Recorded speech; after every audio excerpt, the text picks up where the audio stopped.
Hello one and all, welcome back to Stian's Loose Talk while some watches appear in the background channel, or maybe that's what we should call it. Anyway, today we're looking at this wonderful old Certina DS2, so let's get going. So we see that this watch is a little bit beat up. It does run, but not very good, as we'll see shortly. But perhaps the most pressing question is, why Certina? After all, they're sort of an entry-level luxury brand. And quick, tell me when you last heard anything about Certina. It's okay, I can wait. A long time ago? Or never? So before getting back to the question, let's have a look at which star sign this watch belongs to. This is definitely more in the astrology realm than watchmaking. So we see the watch runs. And somewhat miraculously it gives us an amplitude reading. But not too much to take away from that. So before we start taking this watch apart, let's have a close-up of the current condition of it. So the crystal is pretty badly scratched, and the case as well. It's been through a lot. If Certina watches are known for anything, it's for ruggedness and for being used by outdoors people.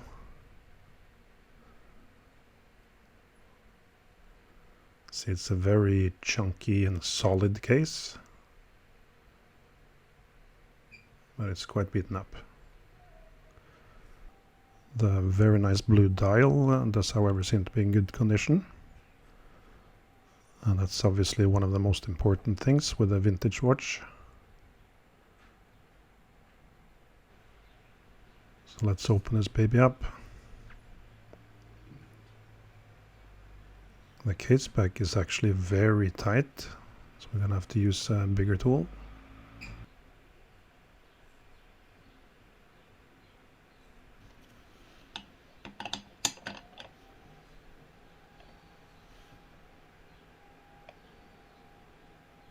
So this is a Horotech case back opener tool. You get different dies for it and different shapes for opening different case backs. Important to use a little bit of plastic or something to protect the case, because if you do slip, then you're going to scratch it pretty badly. So I mentioned that this is a model called DS2, and you saw the turtle on the case back, which is Certina's sort of logo for this DS moniker. So DS means double security. And that double security consists first of this massive gasket around the movement, which also functions as a shock absorber for the whole movement. And secondly, for the crown, there's a gasket both in the crown and on the stem, which then obviously helps make it more water resistant. And the reason I chose a turtle is because the turtle can live in the sea. It is also well protected with its shell. I'm not sure I really think it's a great analogy, but anyway.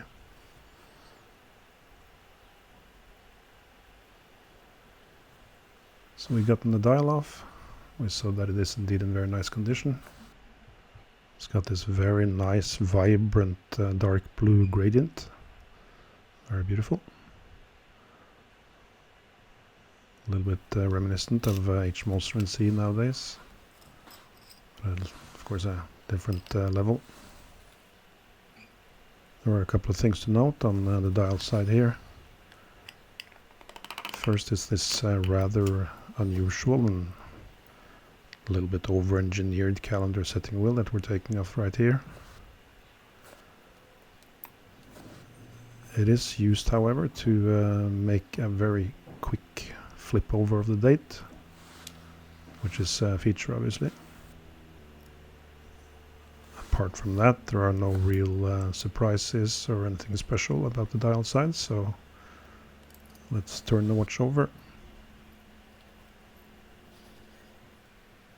So the train side is also relatively straightforward, and regular viewers of this channel know what that means.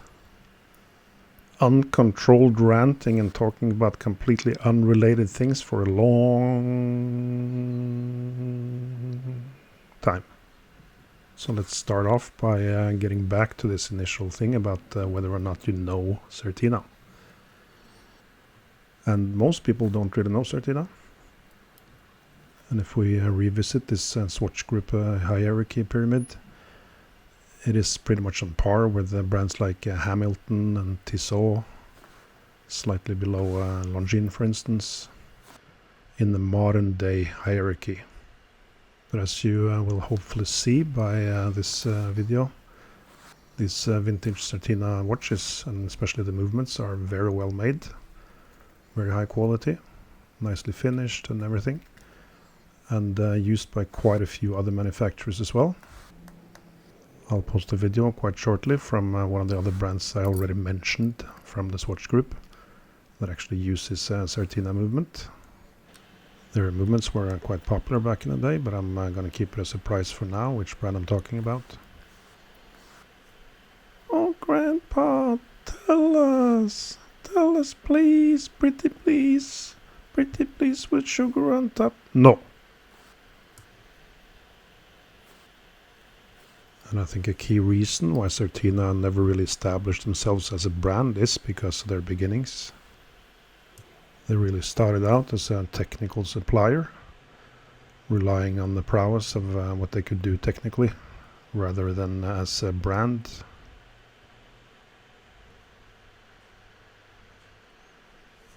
For those of you who have watched a few other videos, perhaps also the latest one about the quartz crisis or quartz war, what you want to call it, there are and were two main groups of Swiss watch companies.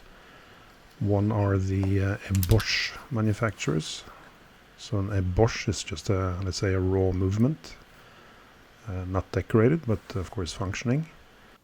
Etta is probably the most famous company of that kind nowadays, but Salita, for instance, is actually bigger now. And then the other group were the actual brands, or are the actual brands. So there are many brands nowadays who rely on the Bosch manufacturers for the movements. Even top brands. We talked about IWC, for instance, before, and Breitling and Tudor. So good brands have relied a lot on Bosch manufacturers and just basically decorating and sometimes doing a little bit to differentiate their versions of the movements. We're going to look at a Speedmaster automatic next time, and that can be a little bit continuation of that discussion. But with these two main groups, the question is then, where is the actual difference? And honestly, it's a lot about marketing. If you look at a company like Rolex, the founder, Hans Willdorf, was a really marketing genius, much more than anything else. Officially, Rolex actually only started to have in-house movements in 2004. Yeah, you can look it up. The, let's say, real truth behind that is that Rolex were in very symbiotic relationship with the movement manufacturer that made movements only for Rolex. But it still underlines the point. If you're good at marketing and business, you can always buy components, have them assembled, and sell the product. And Certina was never really that kind of manufacturer. That's why you never really see Certina. You don't really hear about Certina. but especially in the vintage days, they were very highly regarded.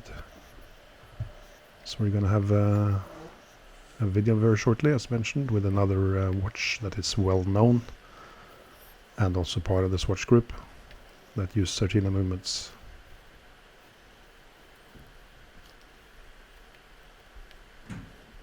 First though, let's do a DNA investigation. Looks like it's been a while since this watch has been cleaned as well. Just enough soil there to bury a medium-sized male body, if you would ever need to, just as a pro tip. So the crystal is in pretty bad shape, but mostly cosmetically. No cracks, which is the most important thing. And all the scratches will probably manage to get out.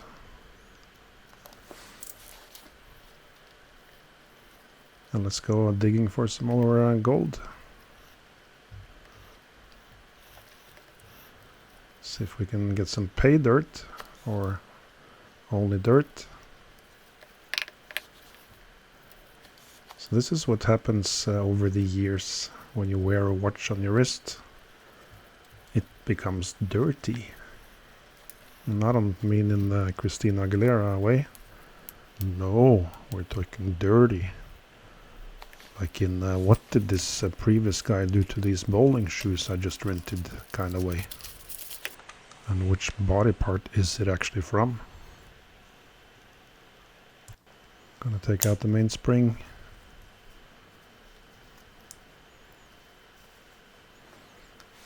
First glance it looks all right.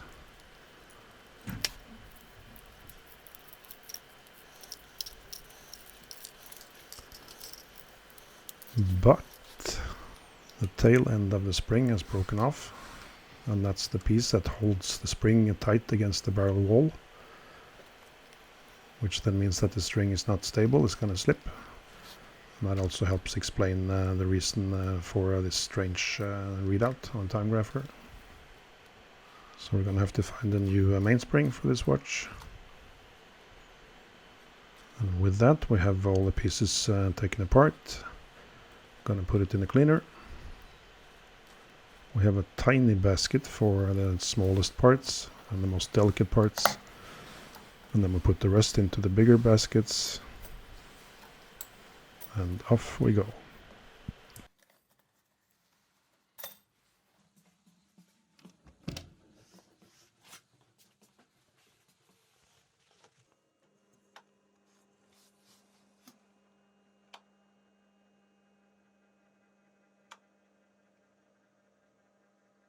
You spin me right round, baby, right round. And while the pinnacle of German engineering shows its value, we're going to clean the case in the ultrasonic.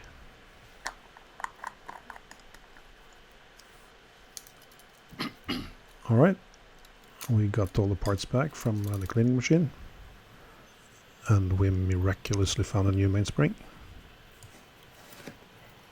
When putting in a new hairspring like this, the most important thing is to make sure that the end comes in properly.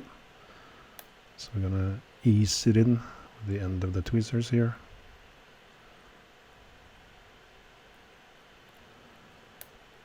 Also, these mainsprings should actually come lubricated from the factory, so you shouldn't really need to lubricate anything extra. Out of habit I put a little bit of grease on top, but shouldn't really need to be honest.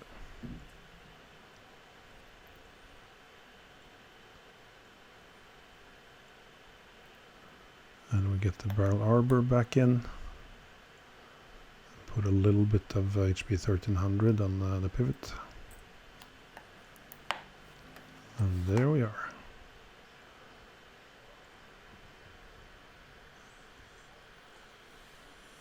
The second thing we always do before starting to assemble the movement proper is to oil the capstones. There was a question in one of the comments on another video whether or not we should use Epilam or Fix-A-Drop on the capstones. You can. Shouldn't be necessary, but you can. And the reason it shouldn't be necessary is that the oil isn't gonna creep, so it will actually stay in place. If the jewel is clean.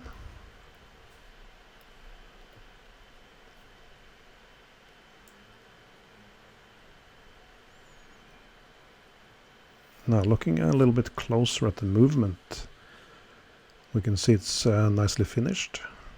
It's very well machined, and it's just a high-grade movement. And back in the day they were very highly regarded as a movement manufacturer. But Certina as a brand just isn't really there in a sense. Everyone knows Tissot, everyone knows Omega, you always see some advertising, maybe some timekeeping at some athletics event, that kind of thing. But if you look at the list of the top luxury brands, watch brands, I remember recently seeing a list of the 45 top luxury watch brands. Didn't even know there were that many. But Certina was not there. Even companies like Fortis and Doxa were mentioned, but not Certina. It's got to be a little bit of a slap in the face. And if we look at the list of revenues for Swiss watch brands in 2020, Certina came in as number 36. And we don't really remember number 36 as much as we remember number 1 and 2. As an example, probably quite a few people would think that Nadal or Djokovic are like 1 and 2 in tennis. But Adrian Manarino on number 36, I mean, you gotta be close family. Not like uncles and aunts, but like brothers and sisters or mother and father to know that Adrian Manarino is number 36 on the world ranking for tennis. Or if you look at the FIFA football world ranking, you pretty much have to be from Slovakia to know that they're number 36. Of course, personally, I'm quite proud that Norway is number 42. Although I do keep bragging to people that Norway was once ranked number 2 in the world in football. The only team with a winning statistic against Brazil. But that was long ago. And just for reference, when I say football, I mean the kind of sport you play with your feet. Hence, football. And not the kind you play with your hands, which should be called handball. Anyway, we put in the center wheel, we put in the barrel, and we see that this movement has, let's say, old style way of putting in the center seconds, where you have an intermediate bridge inside the movement.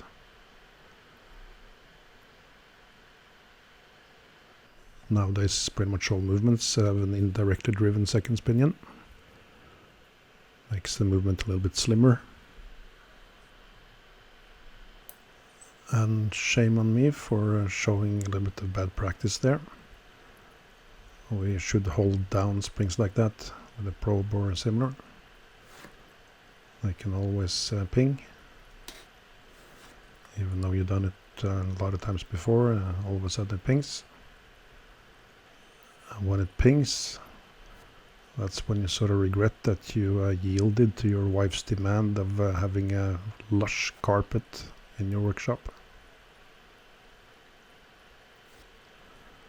But as a man, what choice do we have really?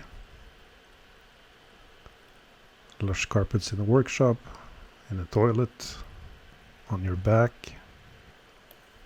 It reminds me of that old saying from Pope John Paul, or John Paul II, I believe it was. Life sucks and then you die.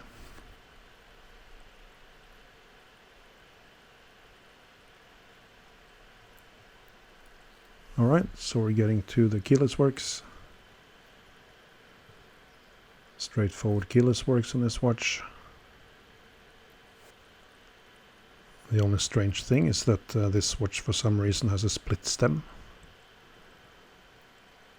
I'm not sure if that's because a previous service put in the split stem or some other reason, but given that you open the case back, there's no good reason to have a split stem.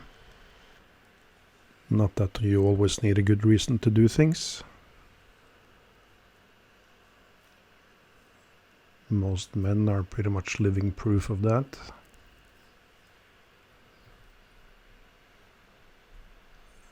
Anyway, we put some D5 or HP 1300 on the different posts on the dial side.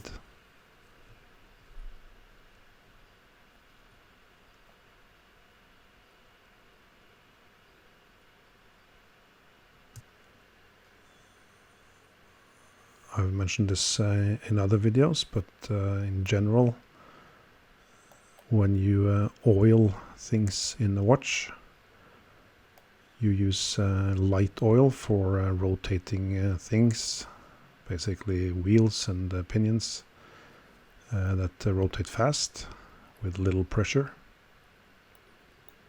You would use a thicker oil for heavier wheels that rotate slower but with more torque. So basically wheels close to the barrel, like the center wheel. And then for high pressure areas where you have metal pressing against metal, keyless works being the most obvious example of that, you would use some sort of grease. Can be straight 8200 or Molykote DX. You can use 9504. A lot of different greases you can use. For the pallet fork, we're going to use Fixo Drop. That helps the oil stay on the pallet stone faces and not creep over to the other sides of the pallet stone.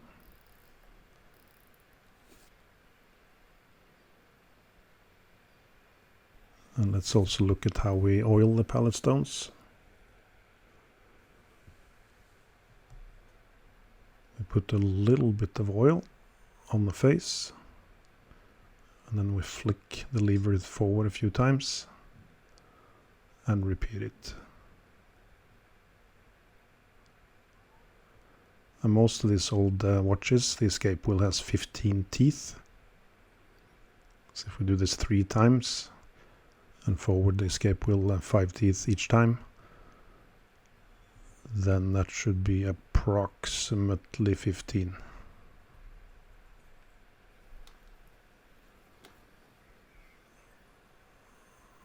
Alright, then we can put the balance back in.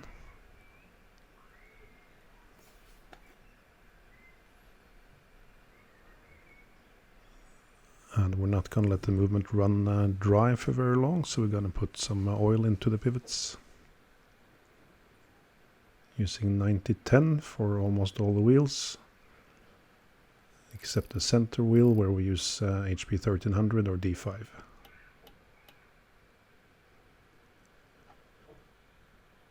Now let's see how it runs.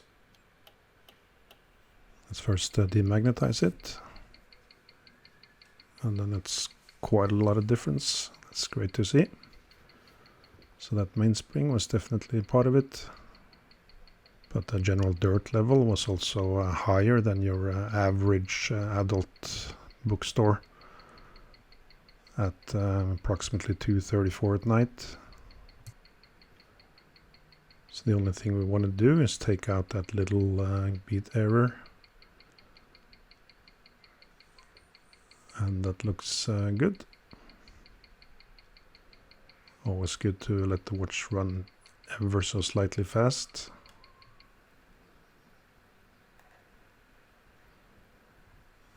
Then let's get the calendar works on.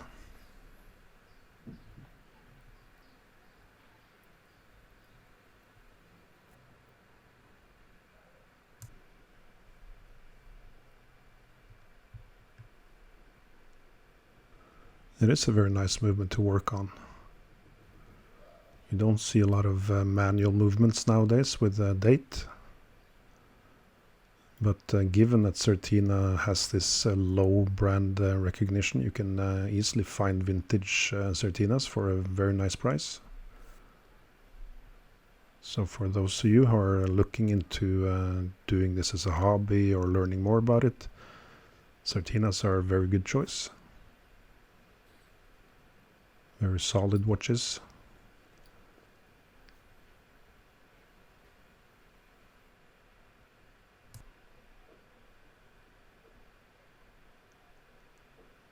Alright, so we're almost ready.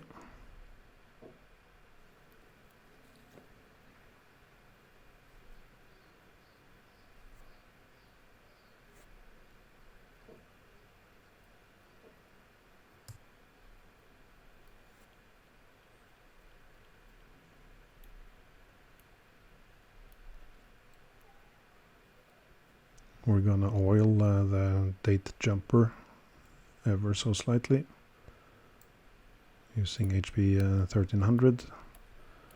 I'm gonna flick the date wheel through all the dates. Not showing all of that here, but trust me, I did all 32 days.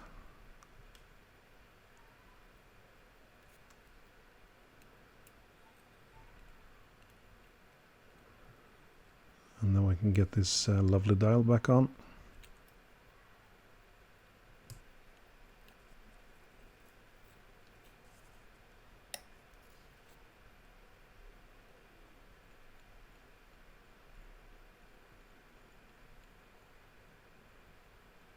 We're just flicking the date over. Then we know it's midnight, so we can put the hour hand at midnight.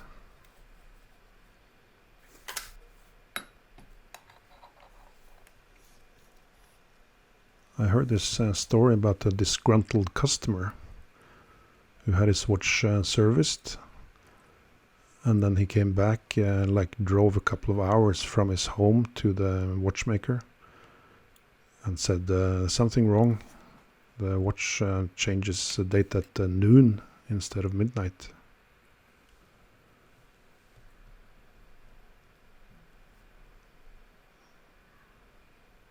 Which might or might not be a problem. So we're using a screwdriver here, as you can see, to make the hands move forward. With a split stem, you can use a pin vise, for instance. This one is a little bit deep inside the movement, and it's also a female end in the movement. So we can use a screwdriver. Just be careful you don't press it too hard so you damage anything. And we're continuously testing that the hands are parallel to the dial, to each other, that they don't rub on anything. And if we did a good job of placing the hands, we should see that the date flips over at midnight. It's never going to be exactly midnight, but if we can be within 5 minutes plus or minus, we'll be happy with that. And that looks good. Let's turn to the crystal then. Whenever you have scratches in something, the only way to remove it is essentially by removing everything around it down to the same level. So for the crystal, we're starting off with pretty rough sandpaper because the scratches were pretty deep. So I think we started with 280 grit, and then we're successively increasing the grit up to 2000. When that is done, we can use this Polywatch product. You can also use toothpaste, for instance, or other kind of polishing substances. These are very fine polishing substances that just take a very slight bit off. If you can simply buy new crystal, that's pretty much always the better option. Then you get a completely scratch-free crystal. And sometimes you have to do it like this. For the case, we have the same issue basically. There's a lot of marks and scratches in the case. So we're gonna have to polish that off.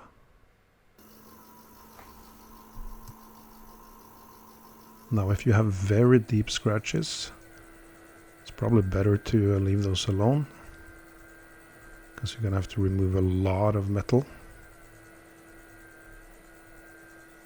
And if you have somewhat significant scratches, it's also probably best to start with simple sandpaper. Because one very obvious sign of a watch case having been polished is when you have a shiny surface with rounded off dimples or pits in it. That means that there was a pretty deep mark, and most of it was polished off, but a little bit of it left behind, and that might look worse than almost anything.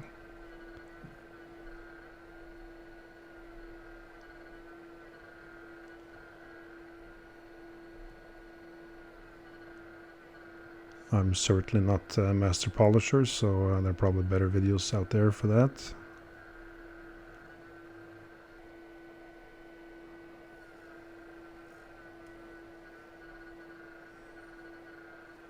But let's see what we can do.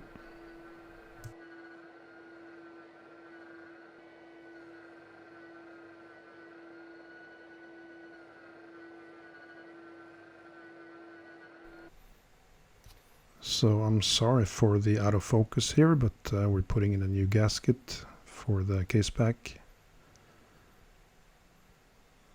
We rub that in silicone grease first.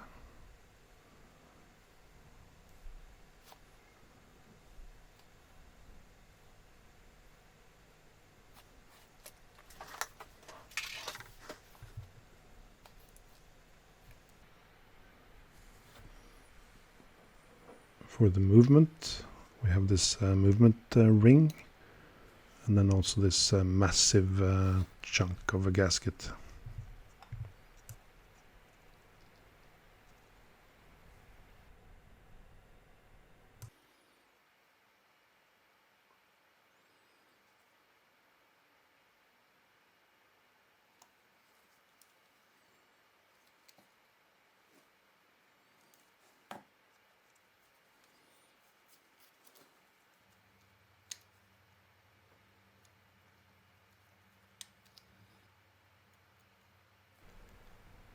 Last thing to do then is to put in the clamps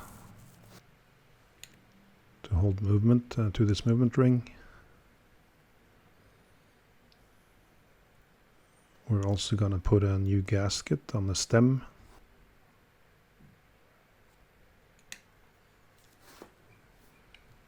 So when putting a gasket on a stem like this, it's a bit tricky to actually get it onto the stem. So one good way of doing that is using these balance screw pin vices. Put it on the tip and then open it a little bit. And then you can just thread the whole thing down.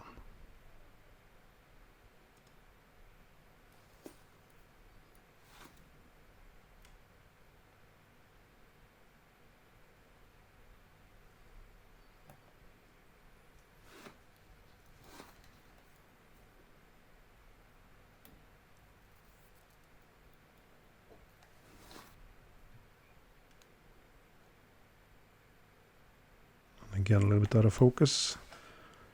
Sorry about that.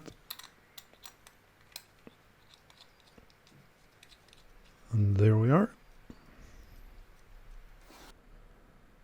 Let's have a closer look at the case. What we want to achieve is that the case looks nicer, not necessarily brand new. And of course we want to make sure we don't change the shape of the case. So I think we're pretty happy with that. Now before putting the watch on the wrist, let's see what's up next time on the channel. We're going to look at an Omega Speedmaster Reduced. And I must say that this Omega caliber looks somewhat familiar.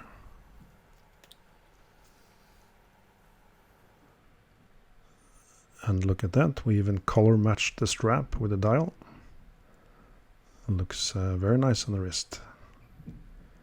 I hope you liked the video. If you did, then clicking like and subscribe will really help the channel, so please do that if you like it. We'll be back shortly. Until then,